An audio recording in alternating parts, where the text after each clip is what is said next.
Thank you for sticking around. This is a panel on transatlantic competitiveness. And let me just start by saying that the U.S. National Security Advisor, Jake Sullivan, recently declared the end of the old Washington consensus. This is characterized by laissez-faire globalization, and it's been the casualty of the 3 Cs: China, COVID, and climate. But there's, of course, a danger. The shift from globalization to geopolitics can veer into nationalism and protectionism.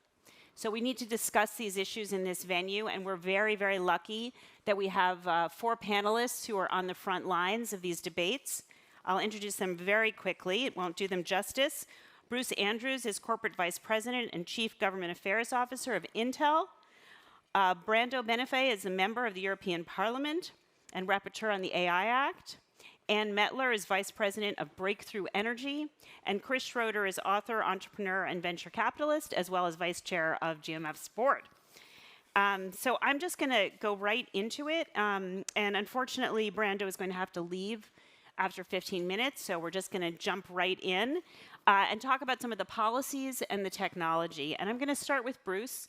Bruce, a key element of the new industrial policy in America has been the CHIPS and Science Act.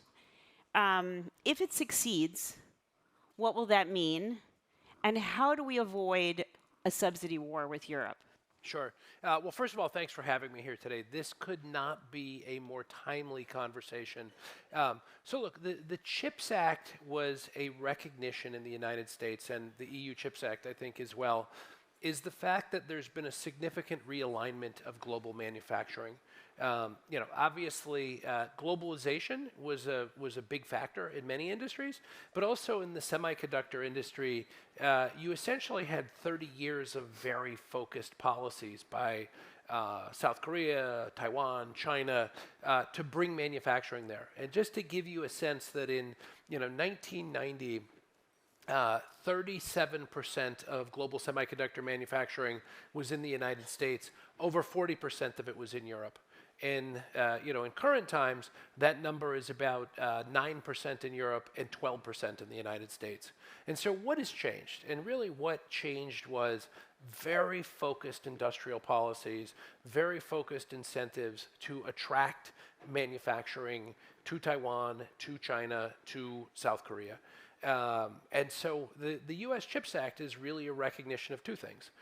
One is, I think the lesson we learned during COVID was don't be overly dependent on one region or one area of the world to over-concentrate supply chains, which, let's face it, a lot of companies did. They sought the lowest cost and tried to, quote, optimize supply chains. But we realized between the COVID shutdown, between other factors, the Shanghai port shutdown, some of the, controls on and the impacts of, being very dependent narrowly on supply chains, there was a real lesson learned there. And so the CHIPS Act in the United States is an effort to attract investment back to the U.S. And since the CHIPS Act was passed, about $200 billion of investment has been announced in the United States, either in new fabs or in the semiconductor ecosystem. So it's being successful in that regard. Now, part of the result was you also had Taiwan and Korea increasing their subsidies because they didn't want to lose out. And it's particularly important because there's about a 40% cost difference between manufacturing in Taiwan or South Korea versus the US or Europe because of these subsidies. And then the second factor is obviously geopolitics. For better or worse, the semiconductor industry is the eye of the hurricane of geopolitics. The US government has taken a number of actions focused on trying to reduce the flow of key technologies to China. And so if you're going to disrupt the global supply chains, then you really have to do something to make sure you have a supply. And the reality is, it could be geopolitics, it could be a pandemic, it could be a natural disaster. There are a lot of good reasons to diversify supply chains, but the geopolitics is clearly a very strong part of it. And to the credit of the European Union, I think Europe recognized that there was a very fundamental decision to be made. Does Europe want to manufacture leading edge semiconductors? It's actually a very easy question. And if the answer is yes, then you have to compete. You have to keep up with what's being done in other countries, because without the incentives to attract manufacturing, as we're doing in Magdeburg, where we've announced a $20+ billion investment in 2 fabs, without those incentives, companies can't successfully manufacture in Europe or the United States, because they won't be globally competitive vis-a-vis Taiwan and China.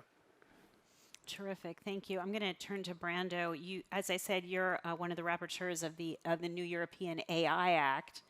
And even though Washington, with the hearing with Sam Altman, is saying that it's going to move ahead with regulation, we're far behind where you are.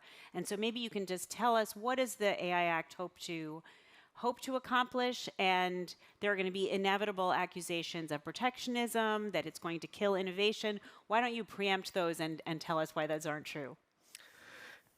Thank you very much for this opportunity. I know this is the kind of debates I hear. I've been in US just a few weeks ago and discussing also about this. I was in Japan a few days ago. It's all about AI. It's a lot of discussion going on. And in fact, today, important CEO Sundar Pichai was here in Brussels and discussing, in fact, in these hours also with the Commission about that. So a lot of attention also in a transatlantic dimension. And so it's important that we try to build bridges. For example, we concentrated on having a definition of the AI systems that we try to regulate that can be compatible at a global level, and first of all on a transatlantic perspective. We worked in the OECD context, and we have been working to build a dialogue. Maybe Europe will do its specific regulation on, for example, on data protection. We have some specific concerns, as we already have a specific legislation like the GDPR that is in some way very characterizing the European Union, although impacting on the rest of the world. But we have tried to reason around the concept of risk, where there is risk in the use of AI and where there is no risk. We try to not over-regulate and in fact not regulate where the risk is low and it can be just confronted with some transparency requirements. We want people to know when they have to deal with a system that this is AI and it's not a human. So transparency requirements will be quite horizontal in this legislation, but only for high-risk AI regarding safety, health, and fundamental rights. There will be further requirements for certification to enter the European market. And we will also, this is the proposal, we will prohibit some uses that we consider too risky, like we are discussing about biometric identification in public spaces. We are talking about some uses of emotion recognition, not all of them. Predictive policing. This is something that we don't want. On the other hand, we have built a system of sandboxes and also a chain of responsibility between developers and intermediate users and the final affected person that tries to build a balanced set of responsibilities that we think should also be an asset in our transatlantic relations. Now we are close, hopefully, maybe, we will see, to have a step forward on data flows. We think that the AI Act should be able to talk with the other regulatory frameworks. And so it will be important to make it clear and to conclude the negotiations not too late, because we are now in the final phases of the Parliament work on this act, and then we will negotiate with the European governments. And the objective is to have, by the end of the year, beginning of 2024, the regulation in place. Then there will be some time for it to be fully applicable. There will be a transitional period. But really, we hope that we can overcome any fear that we are building a protectionist legislation. Instead, we are trying to identify where we need to build trust on AI by giving a clear message to consumers, You know, Europe has a very strong consumer legislation, probably the strongest in the world in this sense, to citizens that we want to care about their fears when they confront with these technologies. But we want to make this technology be diffused, be used in Europe as much as possible.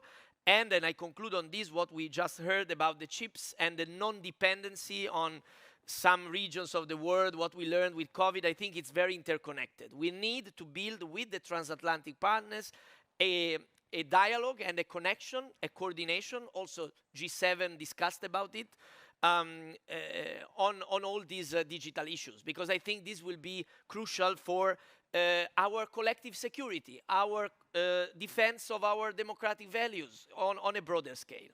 Thank you. Thank you. I know because you have to leave, I was going to turn to Anne, but if you don't mind, Anne, I'm gonna put it over to Chris for a second, because I know you're going to talk a little bit about AI, and you follow China so closely, and I wonder if you want to talk about that, and if you want to maybe stick on a question for Brando before he leaves. Yeah. About Europe Would you in like that me to context. ask a question first? Or Sorry? You want me to ask a question first? Yeah, go ahead, yeah. You know, it's interesting. You and your colleagues have talked about one of your big things is to ameliorate risk. But of course, risk for one woman is opportunity for another. And I've had trouble pinning down what you folks mean by risk and what you're trying to protect and what you might squash in an innovation cycle. So I'm wondering how you think about it. Yeah, I can give you a few examples. What we have identified as risks that need to be contained or mitigated or hopefully cancelled when possible. We know today that we use AI systems in context of selection of people for jobs, where we have data showing that we have seen unfair discrimination of women or of non-white people. And this has been also sometimes corrected, or sometimes we just have systems that have worked with this kind of biases, because this is based also on the data that has been used to train these AI systems. And this is one topic, for example. We want to prevent these kind of situations in the workplace. In the intent of this regulation, this kind of biased systems will not be able to work to be used in Europe for a workplace like selection of curricula without correcting this bias before. This is one simple example, but also when dealing with critical infrastructure, we want to be sure that there are all the safeguards, all the safety component working, and AI has the possibility for a human oversight when there is the need for that. And these kind of requirements, we have they are based on the level of risk. They are low for low risk AI in terms of health, safety, and fundamental rights, like for example, not to be discriminated based on gender or ethnicity. This is the case I mentioned earlier. We try to build a first regulation in this sense at the global level, and we hope that we can create a common ground, for example, that even though we put them as mandatory, in terms of principles of guidance, this kind of requirements could be also considered as recommendations, as ethical direction for the development of AI, also where we might not see a more prescriptive approach, like maybe in US, maybe in Japan, based on the discussions we had. I see that already many businesses, to be frank, are already preparing for this kind of risk mitigation approach on AI, and we try to, at least on some areas, put some more prescriptive rules. But we want to be sure that people feel that their health, their safety, for example, when we use AI for medical, that there is the best data governance prescriptions in place, that there is the respect for the need for security features. This is the kind of approach that we have worked on, and I think that we can deliver a successful regulation. We need not to overburden. We have worked with businesses also in this sense, because we want to make it workable. Thank you. Thank you so much. I know you have to go, but we really appreciate your being here. Nice to meet you. Thank you. Thank you. Her or China? Well, why don't we go to Anne? Yeah, Since start there. I feel like both of you were teed up, but Anne, we've talked about China a little bit, we've talked about COVID a little bit, climate. There's been a lot of tension in the transatlantic relationship over the Inflation Reduction Act. Where do we go from here in terms of coordinating, collaborating on the massive challenge of climate change? Yeah, it's a great question. Before I go into it, I just want to, because this is, of course, a panel about competitiveness. So I thought that I just share that I am very concerned that I believe that Western democracies are at risk of essentially losing technology leadership. There was recently a study by the Australian Strategic Policy Institute that looked at 44 advanced technologies, and it concluded that 37 of them, China is leading, the rest, the United States, Europe wasn't leading in a single one. So that's, of course, concerning. The second thing I will say is that I believe we haven't been sufficiently cognizant that essentially a new economic model has been developed that is really challenging our way of doing social market economy. I like to call it authoritarian capitalism. The advantage of authoritarian capitalism is that it is much faster than our systems tend to be. It can subsidize technologies, you just spoke about it. It's a system where businesses and governments work hand in glove. Some of you may know in my previous job, I ran the internal strategy department at the European Commission. And I have to say, I saw a lot in those 5 years. And if I have one key takeaway from that time, it is that the world is engaged in a competition for technology supremacy. And whoever wins this technology supremacy will be more secure, will be more sovereign. And if that power or that geography wants to exert economic coercion or weaponize technology, they can do so. There is a reason why the G7 just dedicated a lot of time to a discussion about economic security. So these issues are very real. I will, before I speak about clean tech, I wanted to take a moment actually. I'm old enough to have lived through a large chunk of the digital revolution, where I would argue we didn't handle it well across the Atlantic. I saw the United States develop one way, and I saw Europe develop a very different way. I will say that it was particularly harmful to the Europeans because even though we are here to discuss competitiveness, we just discussed regulation, right? I mean, so this is, my point is that in order to be competitive, you need to be at the technology frontier, not just regulating the technology. And I think we have lost that sense. So what has that done, this divergence in digital technologies? I would argue that it was maybe not the entire reason, but it wasn't helpful for TTIP. I think it helped derail TTIP, which was, of course, the free trade agreement we were negotiating. And for me, TTIP was actually very anticipatory. I always thought of it as an economic NATO. It was really ahead of its time. Either way, it's dead.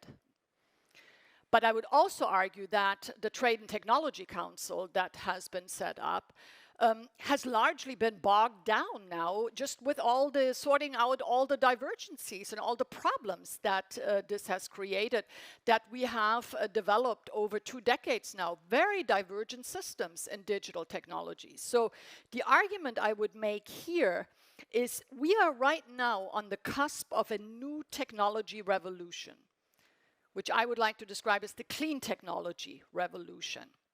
And some of it has already gotten underway. So wind, solar, batteries. By the way, China is leading massively in all of them. I don't think I need to tell you.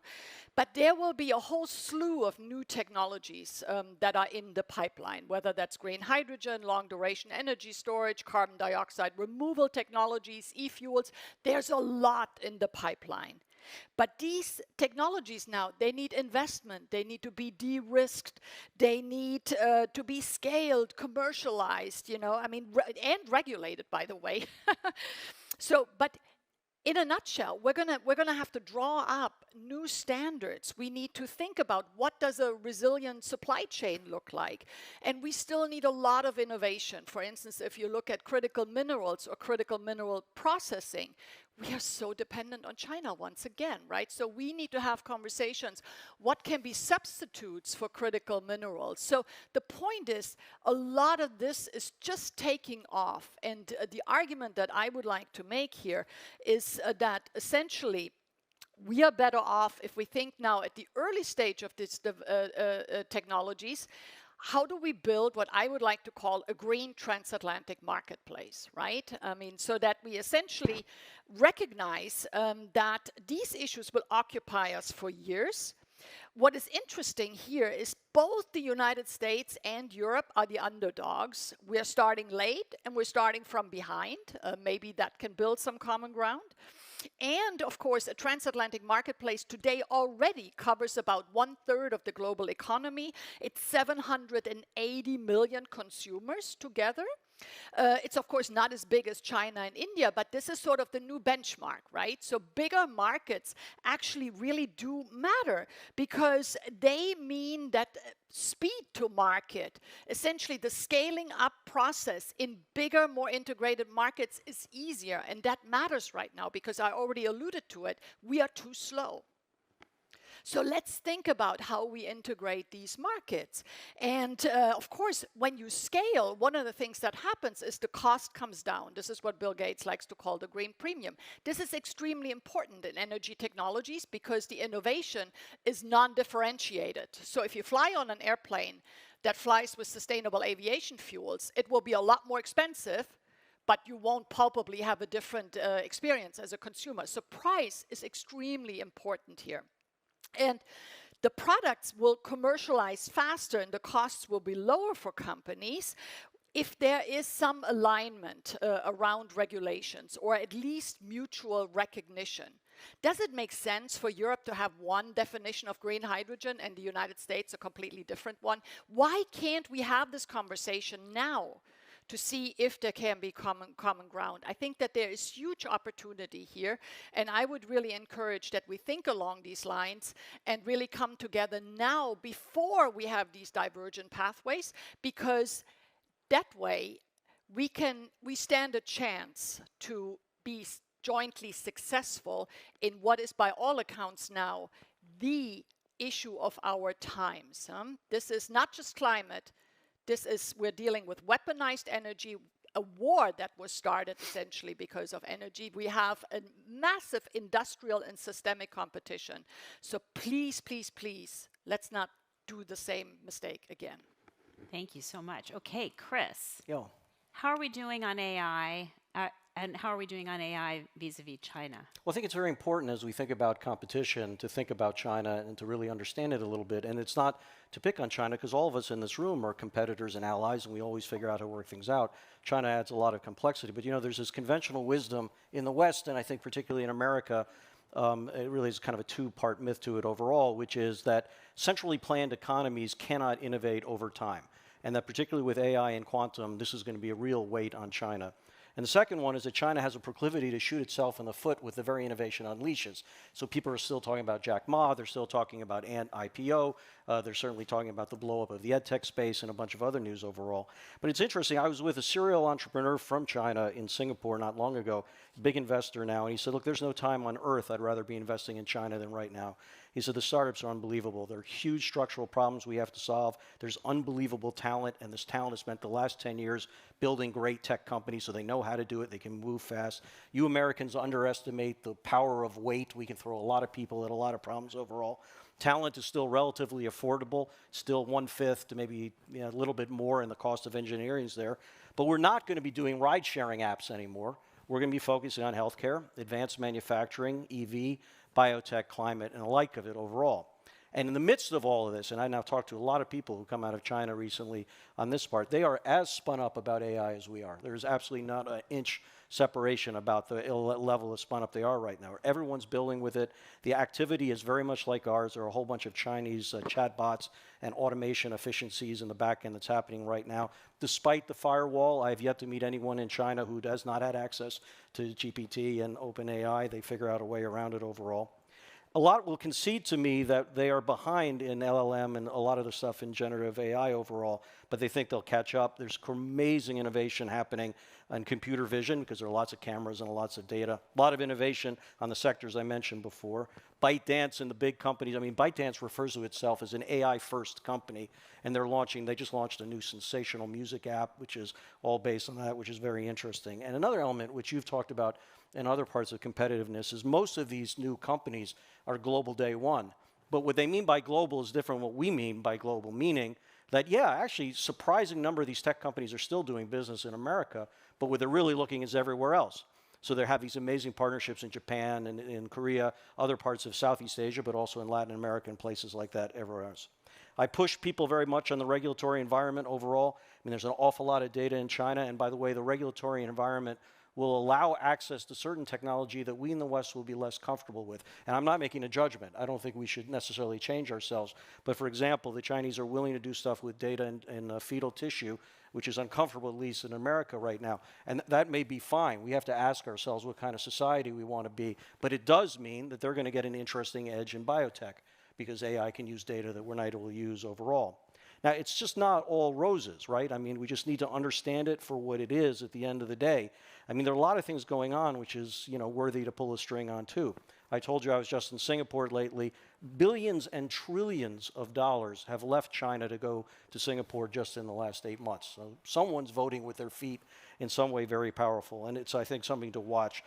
There's a lot of fundraising that's coming, funds who have come to me recently saying they want to invest in Chinese entrepreneurs as long as they leave China. And people are actually thinking about that overall. And, look, I think at the end of the day, global entrepreneurs, are something you have to watch. But at the end of the day, this is something that is going to be real. It is going to be toe-to-toe. It's not to be underestimated, but there's a lot that we have that I think puts us ahead and much more we could do together in the Transatlantic Alliance that I think will be beneficial for us in many swaths of the world. Great. So Bruce, Chris raised the issue of the rest of the world. Beyond the transatlantic community and China. When we think about resilient supply chains, how do we think about building them? How do we think about working with the rest of the world? And how do we think about this issue of minerals that are so important to supply chains? Sure. Well, it's a remarkably important question, both from an economic security and a national security perspective.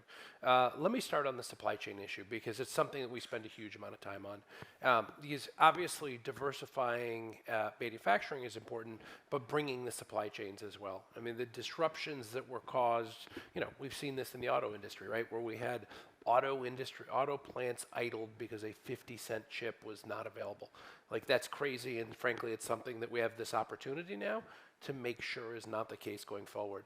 Now, here's the big challenge, which is, particularly in Asia, they've spent 30 years building up these supply chains. A lot of the raw materials, the rare earths, are, may be mined in one place, but most of the refining is in China. Yeah. And the reality is, a lot of countries don't want to put these smelters in because, frankly, they're very dirty. I mean, the idea of building one in the United States, for example, we're all into having diversity of supply of rare earths and minerals. But then do we want to actually be building these sites that are very dirty and probably may not be able to be done under our environmental laws? But we're also at an inflection point where there's this opportunity. And the challenge is the following. Everybody wants more resiliency. They want more diversity. I mean, one good thing about the investment taking place in the United States and in Europe is it will draw supply chains to follow. But if you really want to do in a significant way, you want to build resiliency in supply chains, it's going to be a huge cost.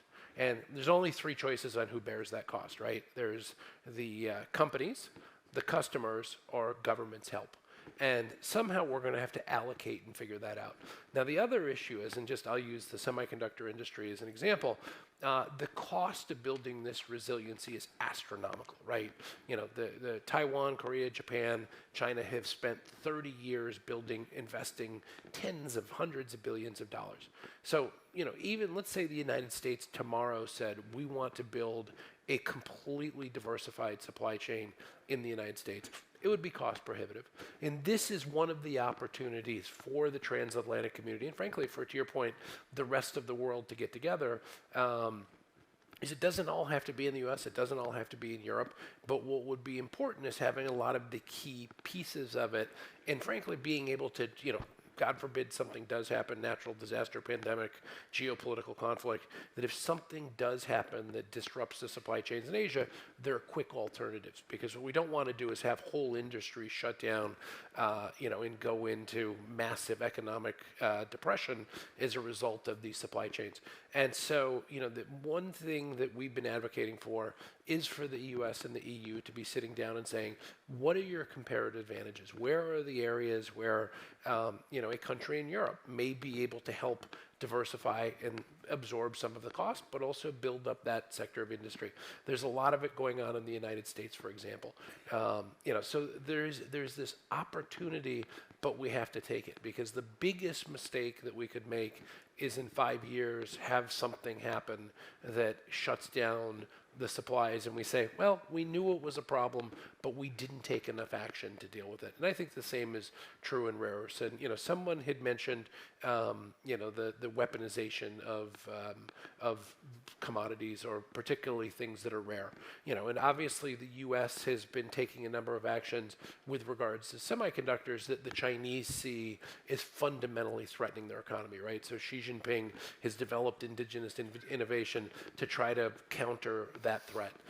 In the same way, I think the U.S. recognizes that, you know, rare earths, if lithium, which the majority of it travels through China, either for mining or refining, was to be shut down and not able to come to the United States, that would completely challenge the, you know, the green transition. So there is an opportunity now. It's got to be a partnership between the private sector and governments, but it also has to span across geographies, because no one geography, no one country, no one region is capable of doing this on their own. And so, Anne, going back to you and thinking about what Bruce just laid out in terms of the fact that countries are going to have to step up to the plate, that companies can't do it on their own, and the competitive environment that Chris just laid out. I mean, what is the responsibility of the governments? What do they need to do? And are there some ways they can leapfrog using these new technologies? That would be nice. I think the responsibility of the government, at least when it comes to energy, is to ensure what I like to call energy resilience, which I would like to describe as not being overly reliant on any one source of energy, nor any one country or geography, right? Because Europe right now, at least, is at risk of replacing a dependency on fossil energy in Russia with a dependency on clean technologies from China, you know. So we really need to be strategic about this. What are our dependencies? And then we need to think about diversification. We need to think about substitution, as I said earlier. And we need to think about, across the Atlantic, what sort of the division of labor. And I think, I mean, you correct me if I'm wrong, but in semiconductors, the early sort of part of the innovation cycle is here. It's IMEC and Leuven, it's ASML plays an important role, right? I mean, there is sort of a division of labor. I would say the same happened in the development of the mRNA vaccine, where BioNTech developed a vaccine, but couldn't manufacture really, and had to team up with Pfizer. I can think of a lot of these kind of examples where maybe we should think about what does each side bring to the table that is complementary, and then build on that strength, because as I said earlier, at least in the clean tech revolution, we're both behind. I mean, this is so we have a huge, massive incentive to work together and to figure this out and make sure that we don't have duplicative incentives, that we have divergent regulations. It just doesn't make any sense. The urgency is too great. The climate crisis is real. But in addition to that, everything that we're discussing here, competitiveness is no longer just an economic issue. This is a hardcore security issue. This is geopolitics. And I think sometimes we're not sufficiently aware of this. Can I just add one point, Abby? Sure.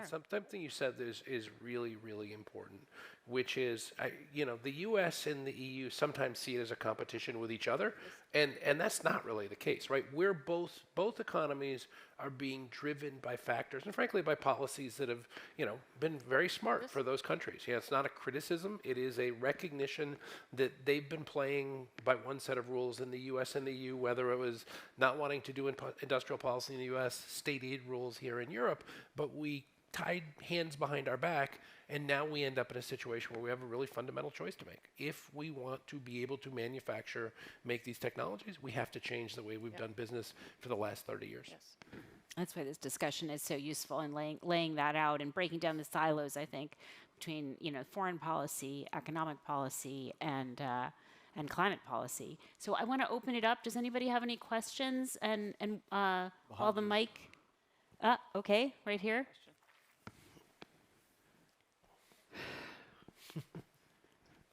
Hi, I am Juana, an MMF fellow and a politician from Romania. I'm asking, as a former chairwoman of our labor committee in the parliament, how is it that you look at the human side of this competitiveness? Because Europe has the aging challenge that we're aware of. The US has the challenge of higher cost of education. How is it that we're going to keep pace with what companies are currently saying, that has come up in a Davos report as well, of adapting new technology, putting it in the current operations, and when we look to new startups, even more so? Yeah, go ahead. Sure. Well, look, is a company that spends a huge amount, hundreds of millions of dollars in building our talent pipeline, this is a remarkably important subject because, to your point, for either economy to remain competitive, you've got to have the talent. And a lot of people ask me, they say, can you build the fabs that you want to build in the US or in Germany? Because Intel's, we're building a huge number of new fabs in the US, but we're also building a mega fab in Magdeburg in Germany. And people say, are you going to be able to use it to have the talent that you need?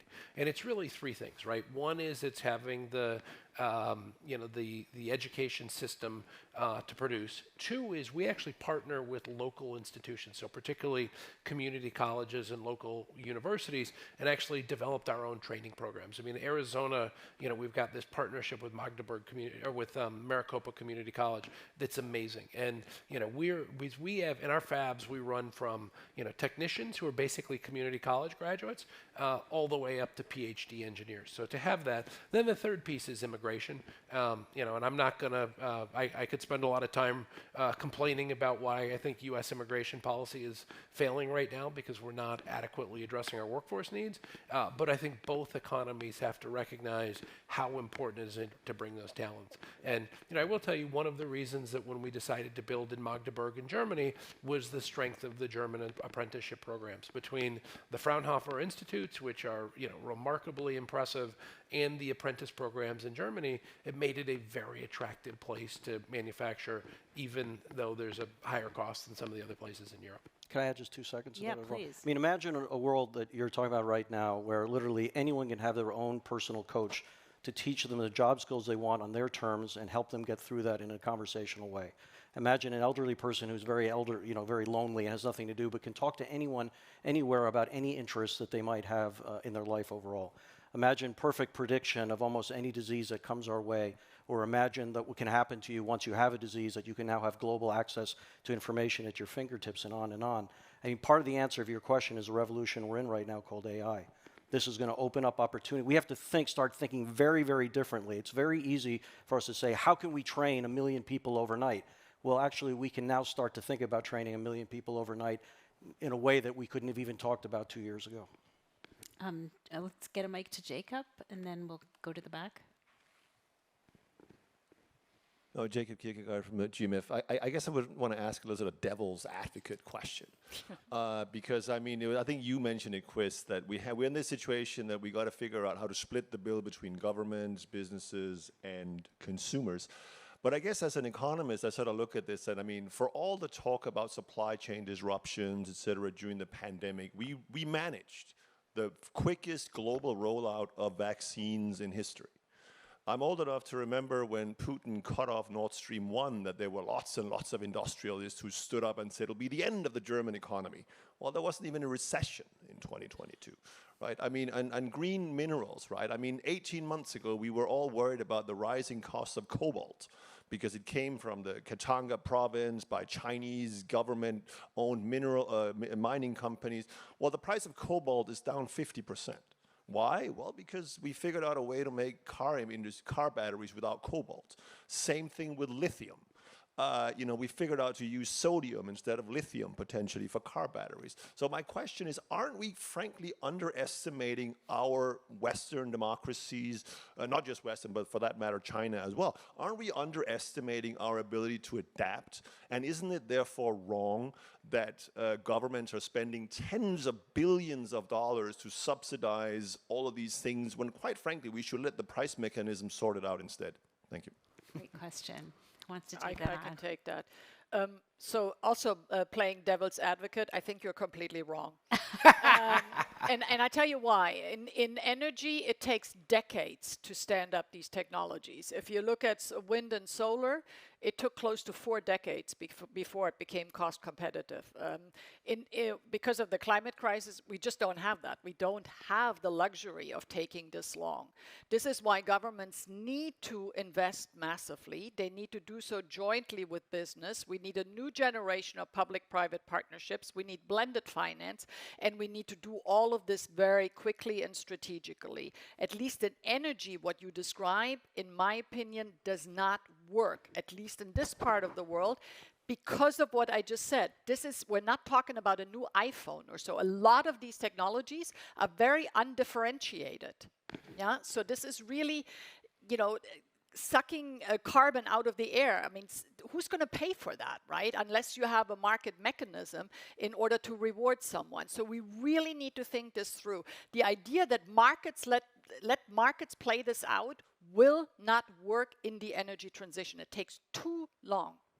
Well, and letting markets play it out is the reason we went from 80% of semiconductors being made in the US and Europe down to 20%. So if the markets worked, we wouldn't be in that situation. But the challenge we have is, semiconductors, similar to energy, takes 3 to 4 years, 3 years to build a new fab and then another year to get it up and running. So let's say there is some kind of natural disaster that hits Taiwan, for example. 70+%, about somewhere 70-80% of leading edge semiconductors are made in Taiwan. Do we really want to be in a situation where we are dependent on that? I'll give you another example. There's a lot of discussion about PFAS chemicals. Everyone's looking for a new solution to get away from them, but at least at this point in time, there's no alternative. So we're trying to figure out how do we move away from it. But if we lose one of those inputs, you absolutely disrupt the value chain and the supply chain in a way that is not just easy to fix.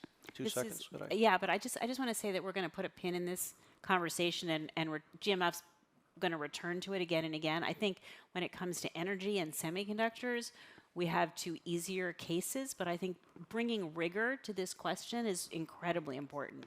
When does the government invest? When doesn't it? What kind of mechanisms does it use? How to evaluate what's been a success? I mean, in the US, we had this famous controversy over Solyndra. Right. One company went bankrupt, and we wanted to throw out the whole program. We need a rigorous way to think about this and talk about it. So a great dialogue. Go ahead, Chris. Just very quickly, because I actually agree with you in part, but I think we have to make a distinction between bits and atoms. I mean, what they're talking about is also unarguable. You can't stand up a fab overnight, but there's so much in software that you can do with an amazing speed now more than ever with what's happened in the last 6 months, which is why I asked him about how does he define risk and how does he think about risk vis-a-vis opportunity. Because I think one of the problems I also see too much in government is there's so much of thinking about risk, not defining what they mean by risk, what is it in fact they're trying to protect, and where are they tripping into the unleashing of the things that you're asking about overall. And that, interestingly enough, I think is actually an easier thing to fix.